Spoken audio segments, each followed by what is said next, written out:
2023 is looking to be one of the best years for cozy gamers ever. And although the second half of 2023 looks to be absolutely massive, with some of the biggest cozy games still to come, the first half of this year has also been pretty incredible. So seeing as we're halfway through the year, let's go over the best cozy games that have come out so far. But before we get into the list, I just want to talk about a few cozy DLCs that have come out that have brought me back to some of my absolute favorite games. First up is a DLC that I never knew I needed until I heard it be announced. This is the SpongeBob SquarePants DLC for Powerwash Sim. Now, as you guys know, I am a huge fan of Powerwash Sim. There's no music in the game, you literally just power wash and clean anything from huge gardens to cars to now even SpongeBob's house.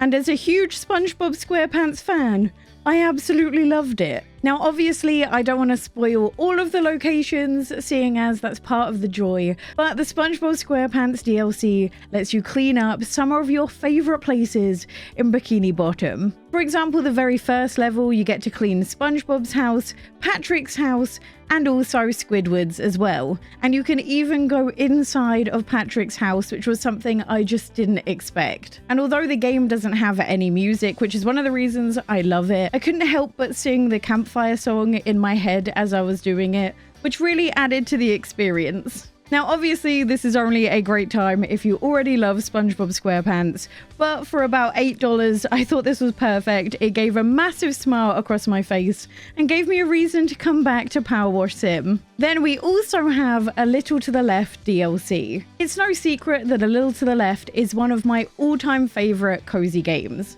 but the DLC made the entire experience even better. To me, my favourite puzzles in A Little to the Left were the strangely satisfying ones. And it seems to be almost every one of these 25 different levels you can play in the DLC seems to capitalise on what I loved the most.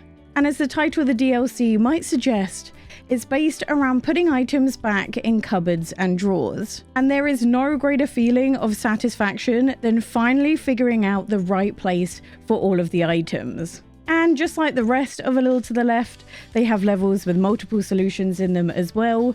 This has to be one of the most calming and relaxing puzzle games I've ever played.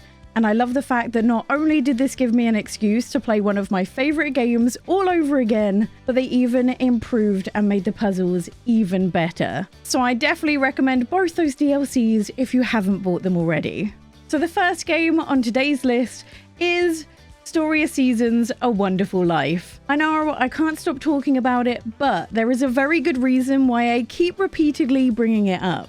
And that is because the game just keeps on getting better. Story of Seasons, A Wonderful Life is a clear example of why I say to never trust your first impression of a farming sim, as quite often the first year of a farming sim is always the worst, and this most definitely lives up to that. But the reason why this is particularly true for Story of Seasons, where the game is split up into different chapters, and between each chapter, both you and every character inside of the game age. So the first year kind of felt like a bit of a chore. You kind of get to know everyone in the town, and you basically, by the end of the year, have to decide who you're marrying. And besides talking to the residents, there really wasn't all that much to do. And I'm gonna be real. After my first year playing Story of Seasons, A Wonderful Life, I was left a little bit disappointed.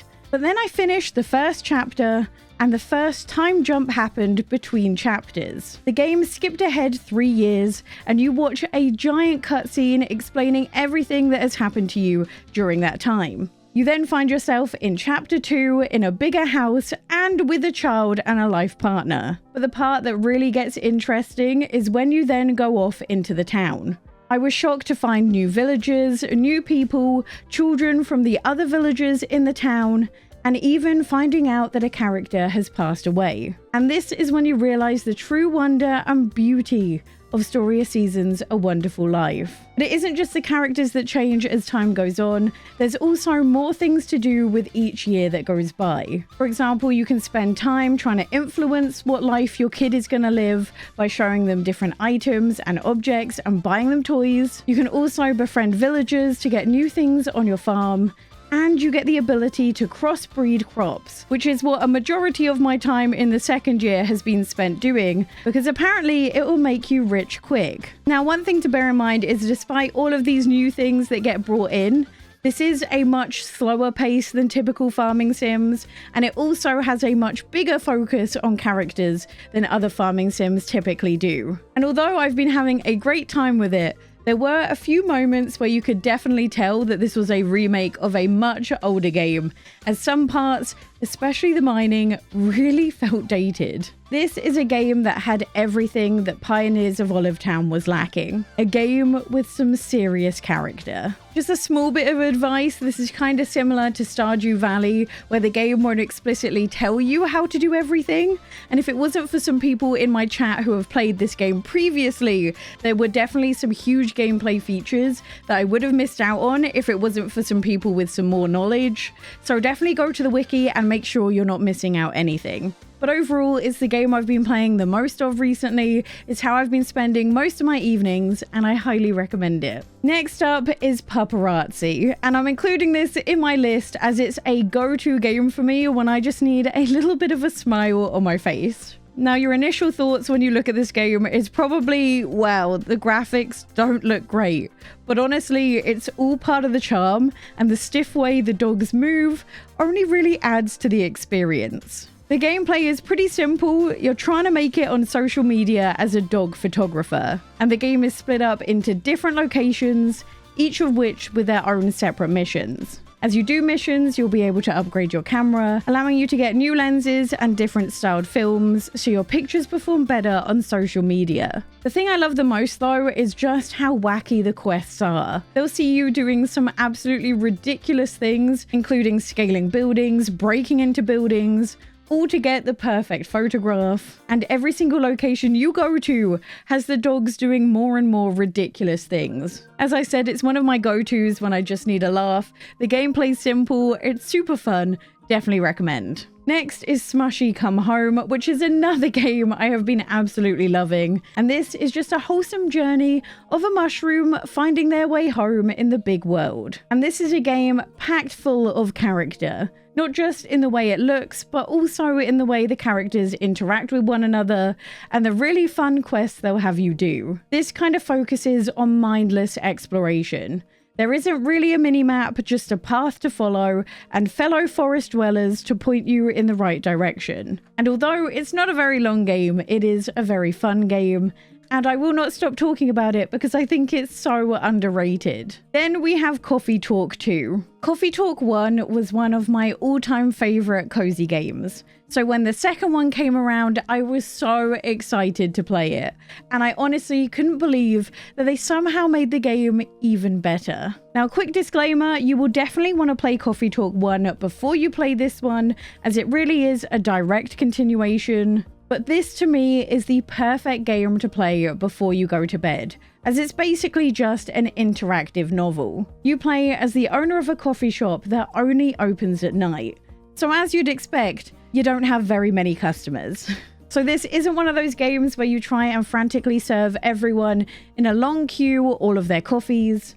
This is a game all about interacting with the handful of customers you get each night. And through these interactions, you get to learn a little bit about this alternate version of Seattle, where orcs, elves, vampires, werewolves, and more all live amongst one another. But obviously, as a coffee shop owner, you don't just talk to the customers, you also have to serve them drinks. And although it seems pretty simple at first, you just add 3 ingredients and you brew it, it doesn't take long before you realize that there's actually a surprising amount of combinations. And although your phone has a few of the basic recipes, it's going to be up to you to explore and find brand new drinks based on your customers' recommendations. As quite often, customers will just kind of tell you their vibe or what kind of flavor they're after, but they won't tell you exactly how to make the drink. But the real interesting part about Coffee Talk is that the drinks you make the customers will affect their story. And if you're a fan of the first Coffee Talk, you might be interested to know that in Coffee Talk 2, they add in this new feature, which is items.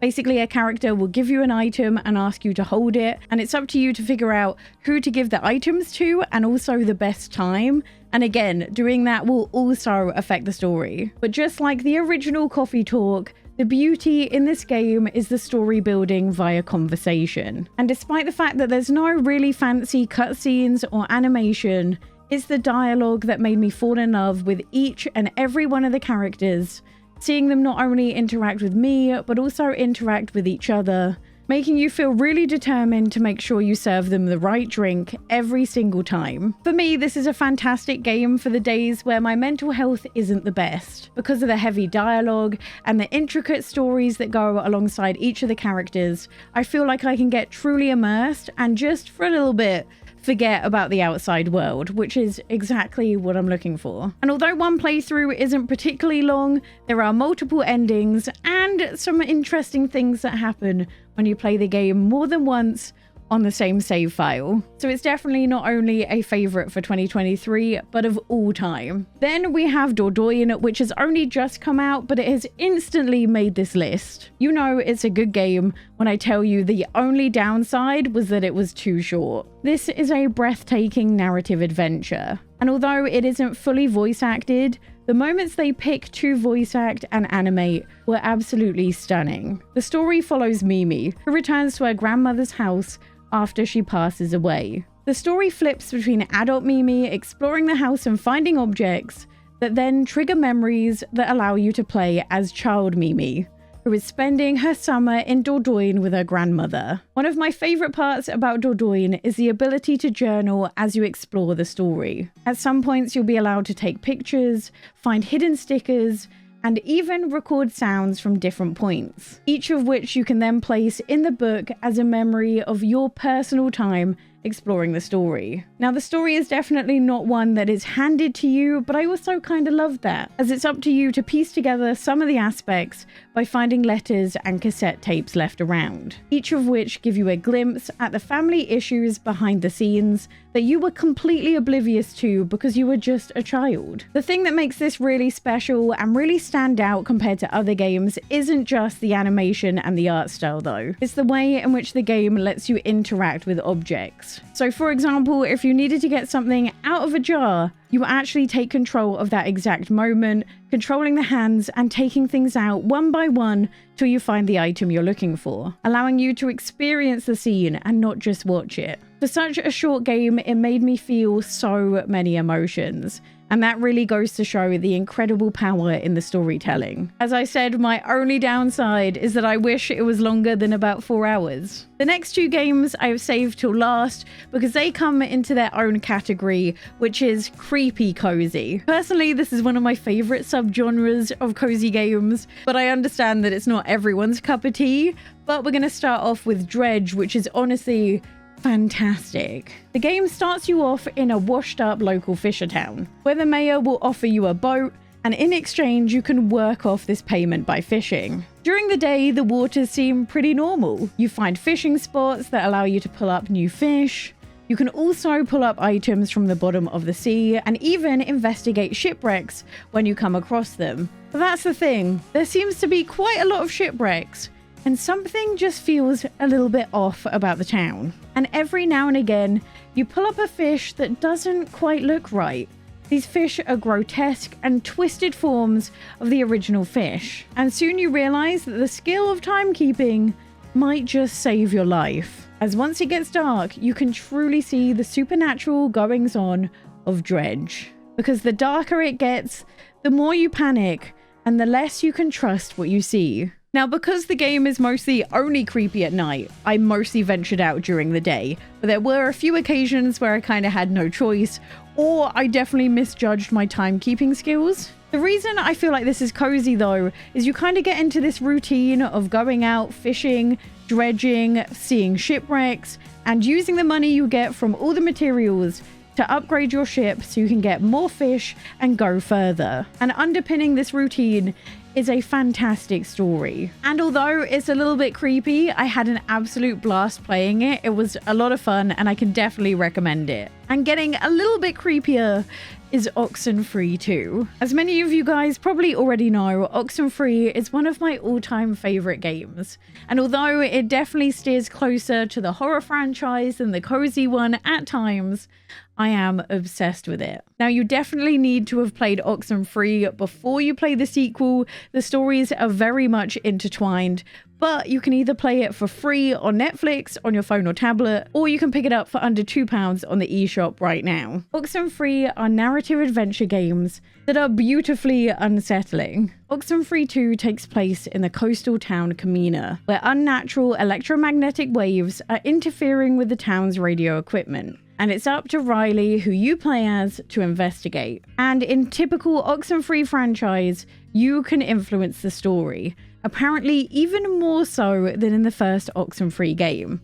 So you definitely will want to play this through more than once. Now, this is definitely creepy more in the unsettling way and less in the jump scares way. However, I definitely got jump scared more than once when I was playing it, but that was mostly because it went from being quiet to loud instantly. I find this game incredibly hard to put down. Once you start the story, you just want to play it to the end instantly. And although £18 can be a little bit steep for what is probably a 5 to 6 hour playthrough, there's definitely a reason to play it through more than once. But this is definitely a game I'd play in the daylight and not in the nighttime, because I'm a bit of a wimp when it comes to creepy stuff. That's it for my favorite games in 2023. But if you want to see my favorite Switch accessories, click this video here.